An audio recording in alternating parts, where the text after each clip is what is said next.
दोस्तों आज हम आपके लिए एक नया प्रोडक्ट लेके आए हैं, solar based MPPT 2500 VA with lithium battery. So ये this is AI based hybrid solar PCU 2500 VA। आपको दिखाते हैं वाईफाई किस तरह से इस पे काम करता है। आप मेरे साथ ये स्क्रीन देख सकते हैं वाईफाई की, जिसपे सारे PCU के पैरामीटर जो आप देख सकते हैं, सोलर में कितनी वोल्टेज आ रही है और बाईपास हो रहा है सिस्टम या चार्ज हो रहा है या डिस्चार्ज हो रहा है। तो इसमें सबसे अच्छी बात यह है इस मॉडल में कि जैसे ही बैटरी 50% चार्ज हो जाएगी तो ये सोलर मोड पे शिफ्ट हो जाएगा। तभी आप देख सकते हैं ये सोलर मोड पे चल रहा है। लोड इस समय 68% है और बैटरी से डिस्चार्ज ले रहा है। जैसे ही हम लोड कम करेंगे इसमें तो आप देखेंगे, जैसे ही हम लोड कम करेंगे तो ये अभी जैसे ही लोड कम होगा तो आप देखेंगे ये बैटरी भी चार्ज करेगा और साथ में लोड भी चलाएगा। सो आप देख सकते हैं इस पे लोड 16% हो गया है और ये अब लोड भी चला रहा है और बैटरी भी चार्ज कर रहा है।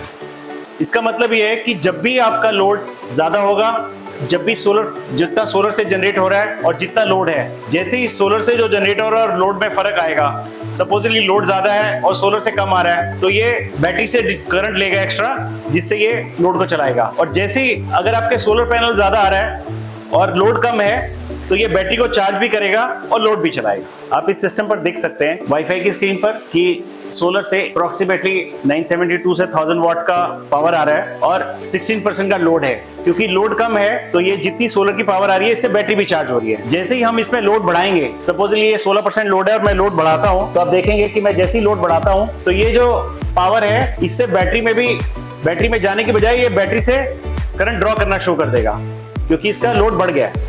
आप देख सकते हैं स्क्रीन पर कि जैसे ही लोड 69% हो गया है तो सोलर से जो पावर आ रही थी वो कम पड़ गई लोड चलाने के लिए, तो बैटरी से भी पावर डिस्चार्ज होनी शुरू हो गई है। तो आप स्क्रीन पे बड़ी क्लियरली देख सकते हैं कि इस समय बैटरी से और सोलर से दोनों से लोड चल रहा है। अगर आपको ये वीडियो अच्छी लगे तो लाइक कीजिए, शेयर कीजिए और हमारे चैनल को सब्सक्राइब कीजिए।